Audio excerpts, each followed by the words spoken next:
啊。哎，好嘞。别说话。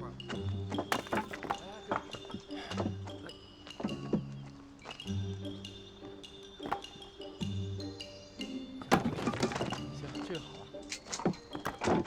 赵全，放那儿了。贺娘子，这真不错。是。你所求之事我都已经替你办好了，你还来这儿做什么？干活啊！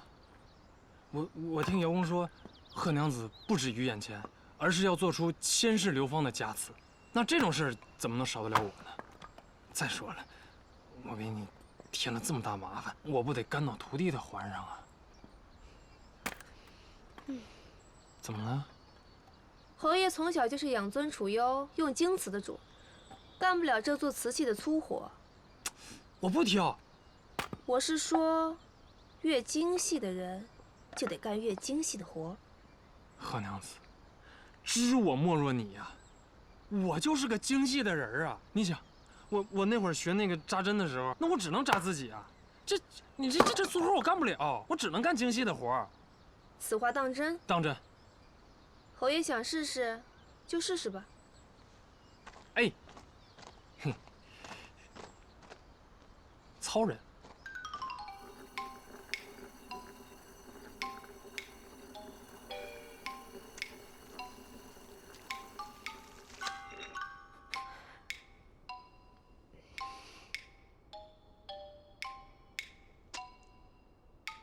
这是不是最精细的活儿啊？拒婚？他虽然没有这样说，可是刚刚赐了婚，他便把腿给摔断了。若非命里带衰，便是刻意而为之。不管是哪种，总不能让她嫁给个跛子吧？我本来就不想嫁什么淮阳王，春猎时他半分都不让我，当了驸马还不知道要造成什么样呢。摔了好。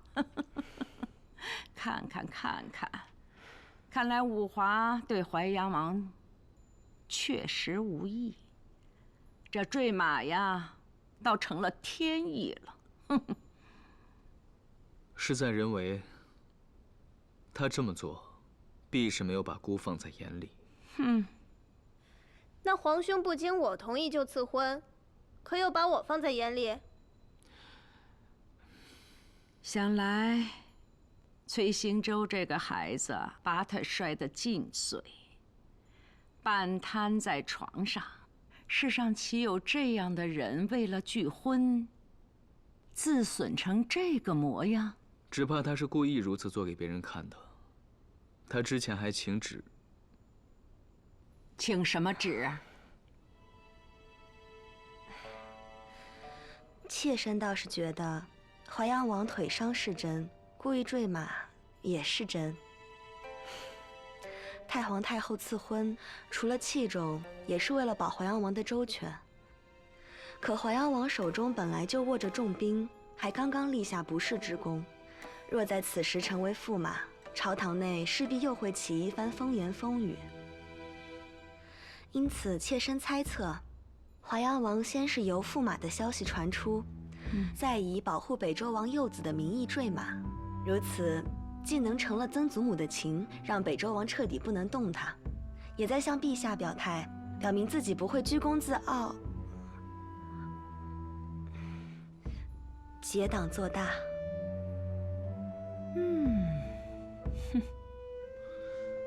曾祖母，我还有些公事要办，先退下了。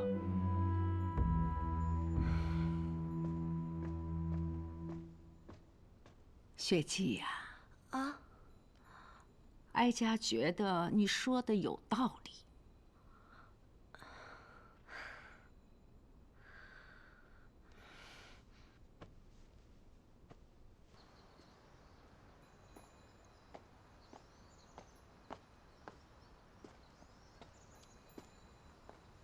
皇后娘娘，陛下召您入勤英殿。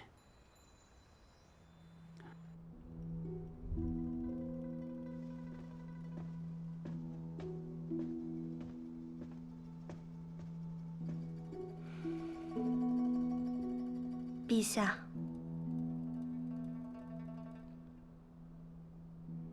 坐吧。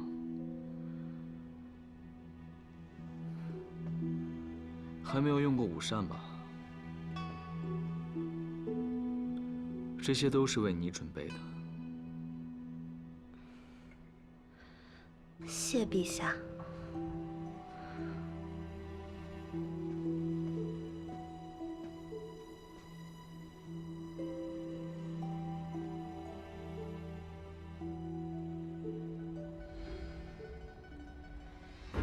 吃吧。是。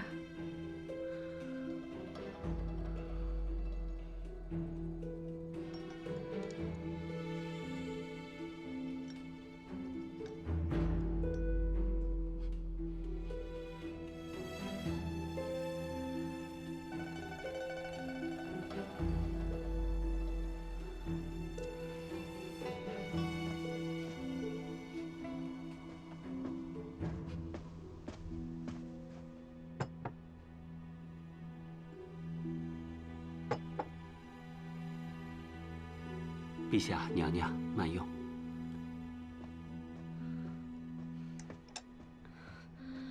妾身知道，陛下情绪不佳。今日永寿宫，妾身说的那些话，虽是为了安抚太皇太后，却服了陛下的意，还请陛下恕罪。这该不是最后一顿了吧？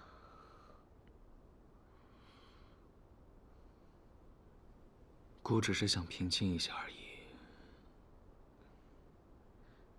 看妾身吃饭，平静。吃吧。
你又来这儿做什么呀？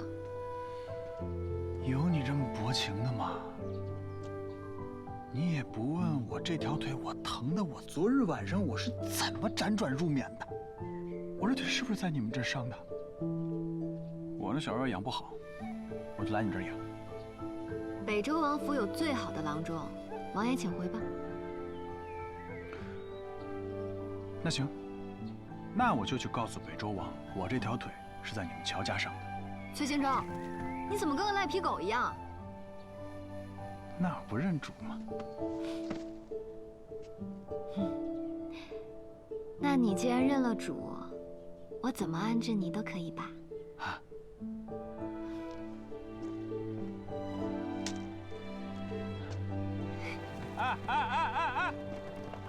哎，不用这么快。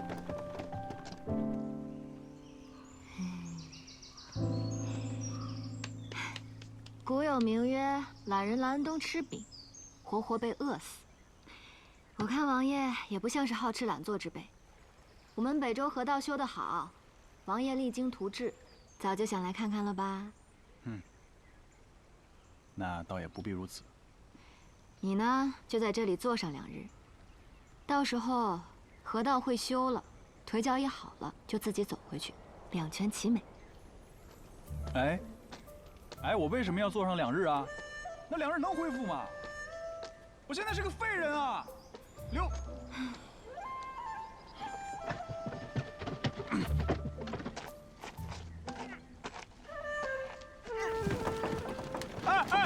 我刘明堂，刘明堂，你没事吧？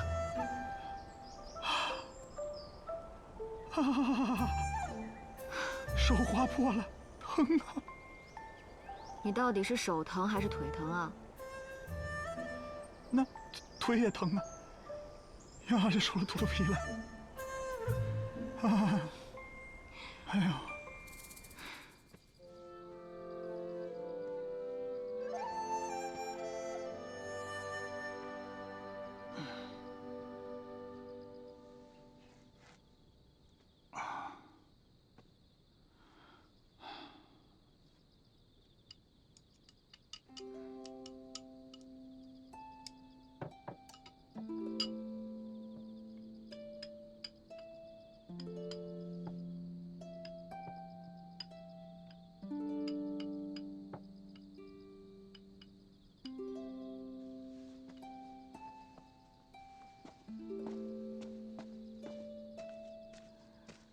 你突然过来，家里也没有准备多1个人的口粮，凑合着吃吧。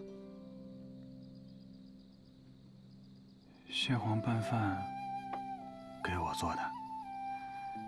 你想太多了，这个时节哪里来的蟹黄？这是赛螃蟹，是用起沙的咸鸭蛋做的，被骗了吧？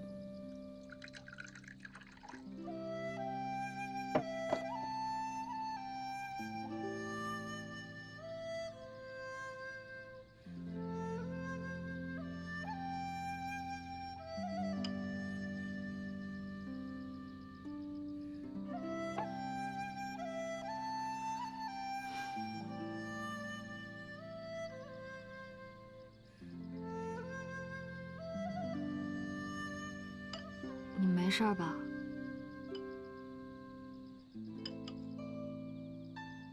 哎呀，你要实在想吃，我明日去给你买些螃蟹就是了。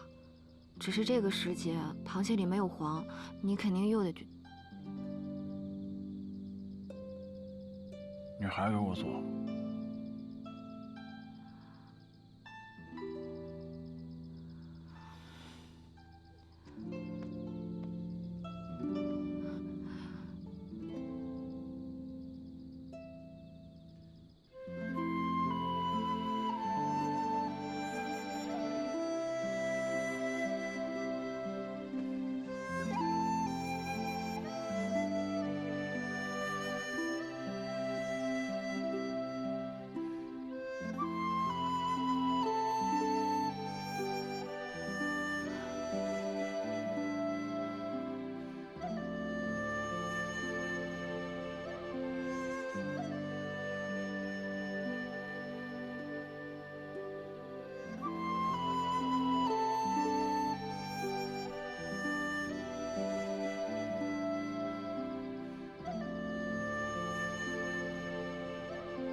哎，物件儿1个没卖出去，账本没少记呀。别总愁眉苦脸的，若是缺本钱，本侯可以入股啊。这不是赢钱的问题，说了你也不懂。你不说我当然不懂了。不瞒你说啊，本侯爷通过这1段时日，如今是烧得一手好夜壶。再说了，我是不是你最得力的伙计？我难道不应该知道我的掌柜的每日在愁些什么吗？你当真想知道？啊，那你跟我来吧。走。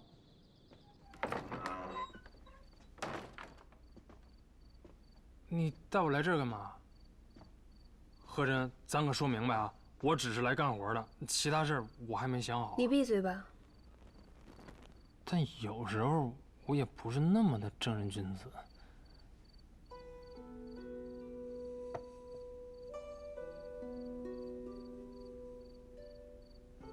这是我偶然烧制所得，虽不够完美，但却最接近我心之所想。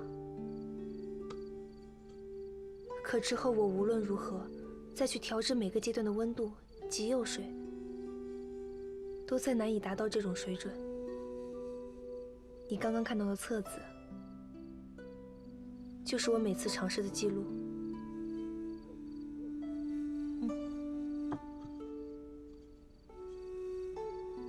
我觉得这些都很好啊。他们都不是我想要的。哎，你去哪儿啊？哎。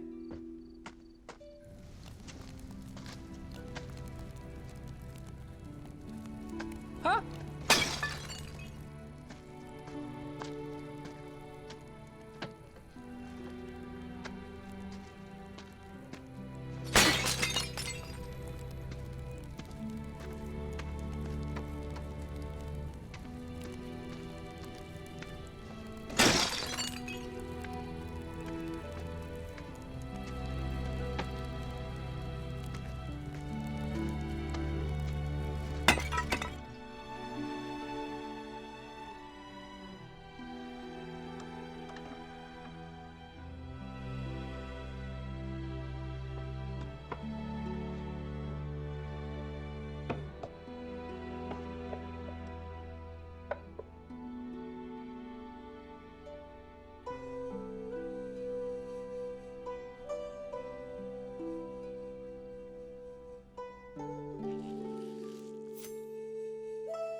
我知道你没睡。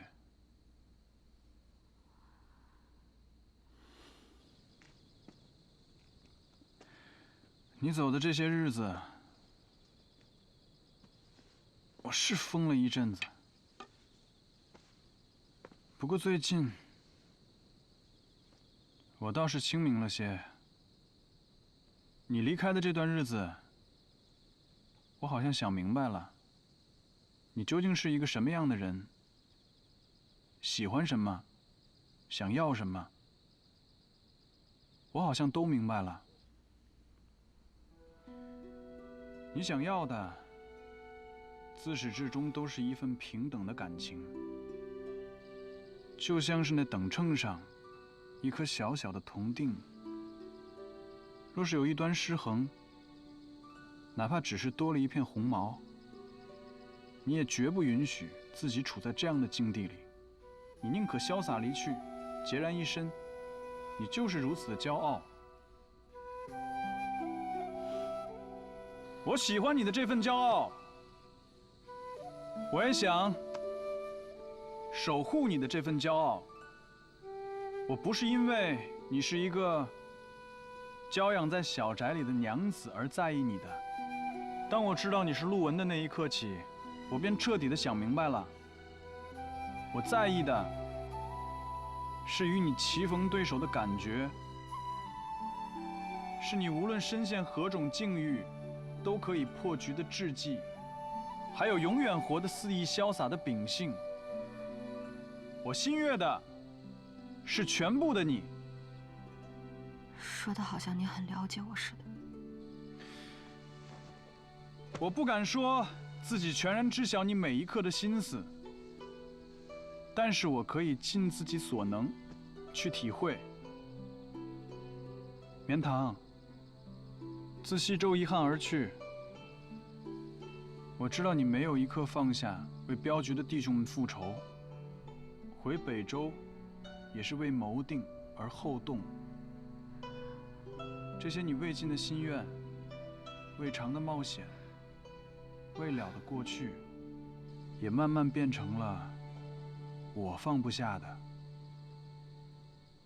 我想要跟你一起去经历。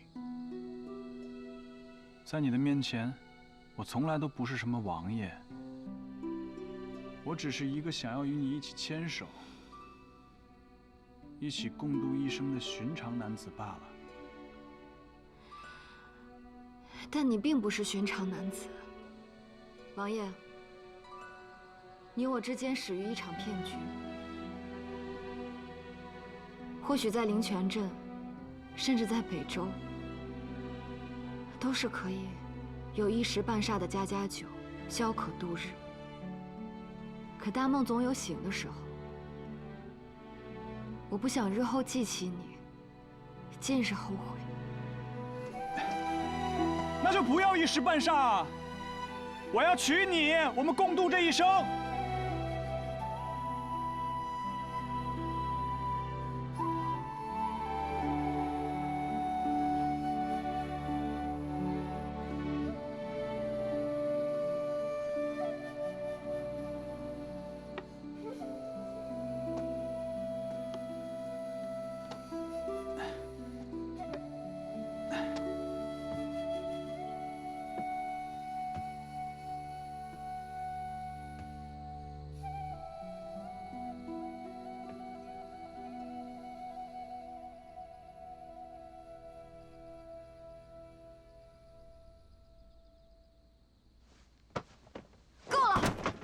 人世间又不是只有这一种活法，难道不养在王府里的就都是卑贱的污泥不成？今后别再提让我做妾之事了，谁爱当谁当去。谁让你当妾了？我要娶你，自是让你当淮阳王妃。你我身份悬殊，我更不可能觊觎王妃之位。况且王妃的人选又岂是你一人之言？王爷的好意，绵堂敬谢不敏。我母亲已经答应了。何况淮阳王府又不是龙潭虎穴，我母亲每日茶会戏社忙得很，你晨昏晚安能见到她就不错了，担心什么呢？那也不行。你何时变得这么瞻前顾后的？你不是锱铢必较吗？那我骗了你一场，你就不应该这么轻易的放过我。你想要什么？不管是银钱还是人，只要我有的，我都给你。要银钱，我大可以自己去赚。那就是要人了。崔行舟，你几时变成市井无赖了？今夜我留你在这里养伤，明儿一早你就给我回去。我回哪儿去啊？你在的地方，就是我该去的地方。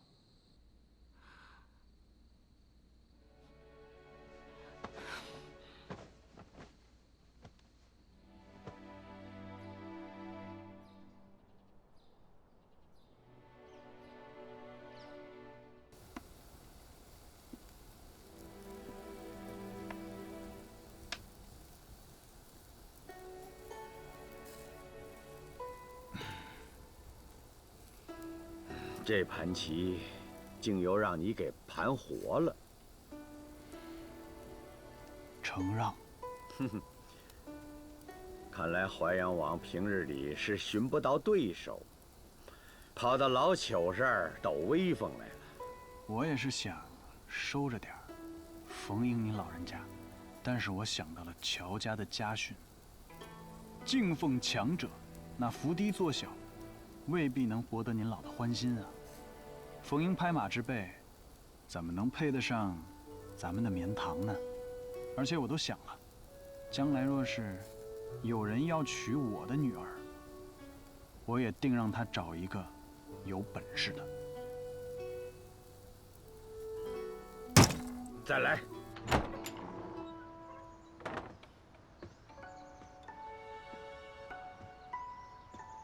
崔行舟，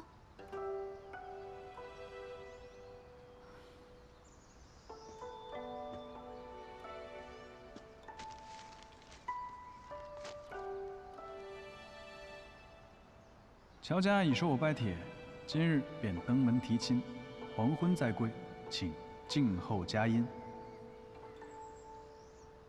如果你想娶绵堂，那就每日晨昏定省，与我对议。嘿嘿，老夫可以考虑。不如我将您一家子迁到真州，再给您置办一个上好的宅院。胡说八道！老朽一生志业全在北地，怎么能轻易跟你去真州？哼！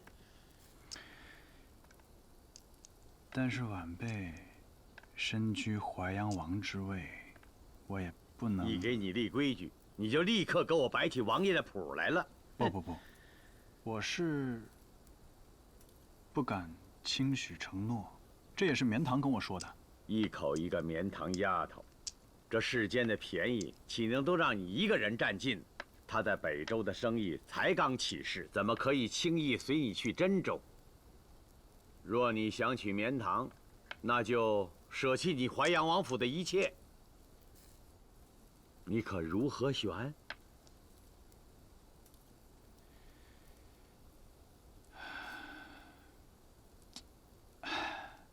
这是您老人家的气话，还是绵堂的意思？谁的意思并不重要，王爷，你也做不到。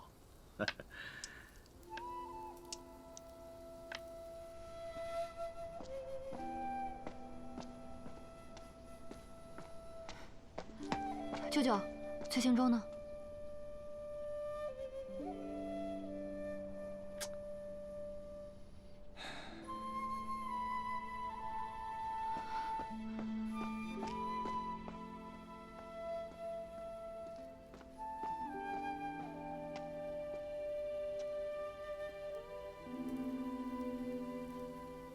绵堂啊，外祖父方才好像办了件错事。什么？外祖父可能，也许替你拒婚了。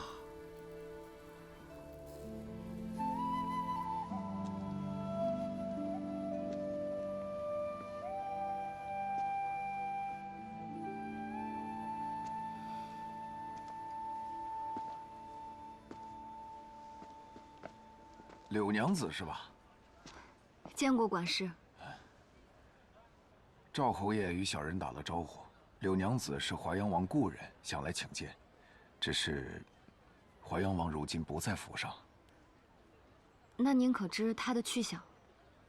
昨日就说要回真州，我家王爷备了一车行李送淮阳王出了府。结果今儿晌午他又回来一趟，拿了些纸笔文牍，似是情绪不太好。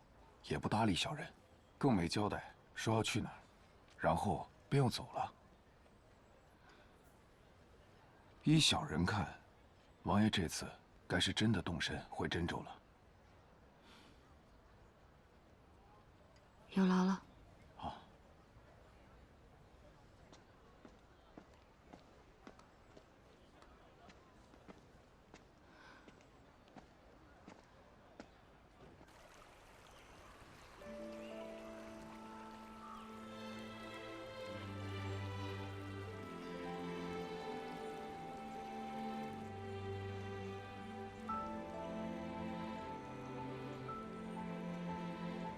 你走了这么多时日，我一直都寝食难安。入梦若是没有你，夙夜无趣；入梦若是有了你，彻夜难眠。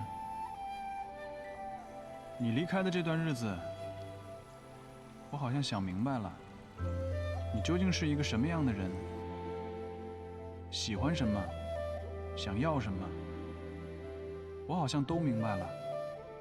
我在意的是与你棋逢对手的感觉，是你无论身陷何种境遇，都可以破局的志气。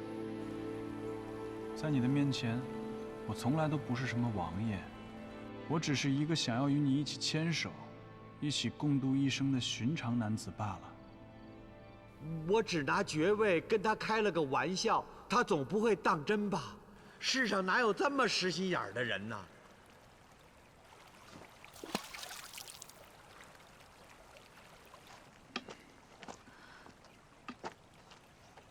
王爷怎么还不回真州啊？自是要给你一个交代，才回去。那你可听好了，其实我外祖父说的那些……你先等等，你先听我说。真州是我父亲一手平乱，耗尽了半生心血才打下来的。真州的黎民百姓也受淮阳王府的庇护已久。我的母亲还有兄嫂，也活在官爵的硬币之下。为了他们，也为了我父亲的遗志，我不能那么自私，放弃淮阳王之位。这么直白的跟我开场，就不怕我生气吗？怕，但我更怕像过去那样欺骗你。那王爷怎么还如此清闲，还不赶紧800里加急回去守护你的黎民百姓？哦，是因为腿瘸了走不了路，还是说心里越想越生气，想一竿子把我打晕扛回真州啊？那你可听好了，我这几日吃胖了，你那双烂腿撑不住的。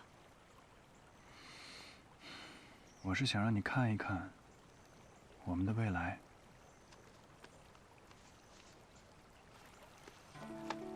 这上面记录了我1年的日程纲要，你看看。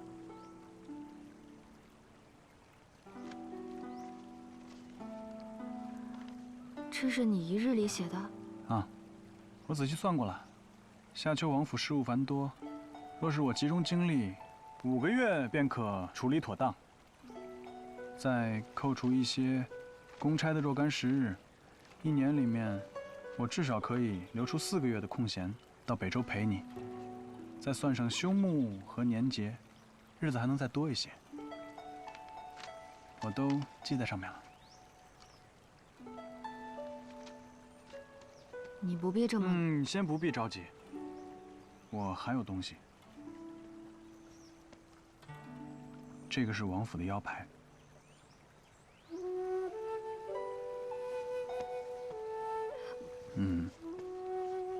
还有这个，这个是我加盖了官印的亲笔手书。有了它，你就可以随意的往来我所在的各地州郡，也可以自由的出入真州军营。你的意思是说，你走到哪儿，让我跟到哪儿？不，我不是这个意思。我是想着你行镖得空的时候，那我们或许可以在其他的州府见上一面。外祖父的担忧我理解，我也尊重你的选择。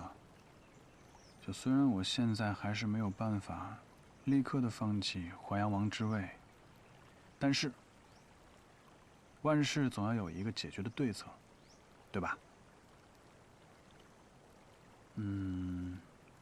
还有，如果你愿意给我机会的话，我一定竭尽全力。我想要娶你。我现在不是要强迫你做出什么决定，我尊重你的选择。如果你现在还是不愿意的话，我保证，我不会再去烦你。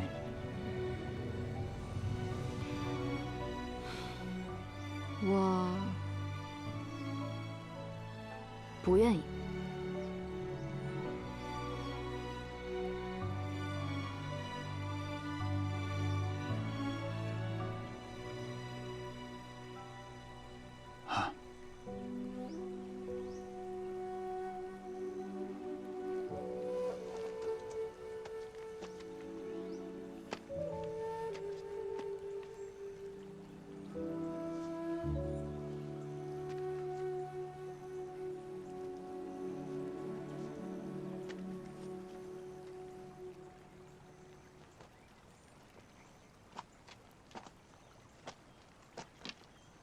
想知道为什么吗？不必了。真州六月黄，鲜美无比，远比北周的更好吃。若是一味的留在北周，那岂不是错过了很多人间美味？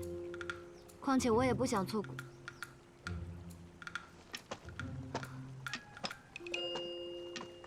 你说你不想错过什么？你，大丈夫一言既出，驷马难追啊！我只是一介小女子，可不是什么大丈夫。反正我之前认识的那个说一不二的陆文啊，他就不会这么扭扭捏捏的。那个淮阳王闻弦歌知雅意，也不会这么刨根问底。对了，还有一事，我与隋王一党还有刻骨深仇未决，总有一日，我是要了结了这一桩的。巧了，我也正有此意。夫人，无礼，婚书都没写，你再这么乱叫，万一被我外祖父听了去。算了，今日也是他欠了你的。欠了我的？什么意思啊？哦，那不是你的意思呀，是外祖父说的。有一个臭棋篓子赢了棋，还要耍淮阳王的威风。我外祖父顺嘴敲打敲打，没想到还真有人当真了。那都是我的真心。罢了，反正我这个人坦坦荡荡，就是不知道我对面的这位，他什么时候能够坦坦荡荡。我一直都很坦荡，只是人啊，还是得深思熟虑，不然岂不是又稀里糊涂的叫人夫君？哎，登徒子，你签了婚书了，那就不是登徒子了吗？那还不赶紧让你的淮阳王府送婚书过来，免得我一会儿变卦。婚书可以让光才兄代签，此刻就可以去。幼稚，书司衙门都关了。你怕了？谁怕了？那走啊！走就走。你先走。看你追不追得上我。我腿疼，我不敢试。哎。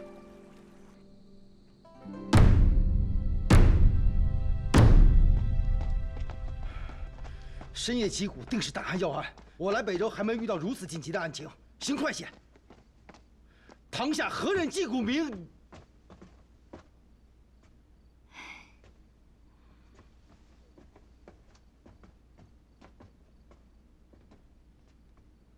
怎么是你二人啊？看看我说什么了？光才兄尽职尽责，必会开堂。唉。深夜击鼓，可有何冤情啊？哎呦，冤家，结情，还要烦请李州城为我们作保，开具婚书。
真是。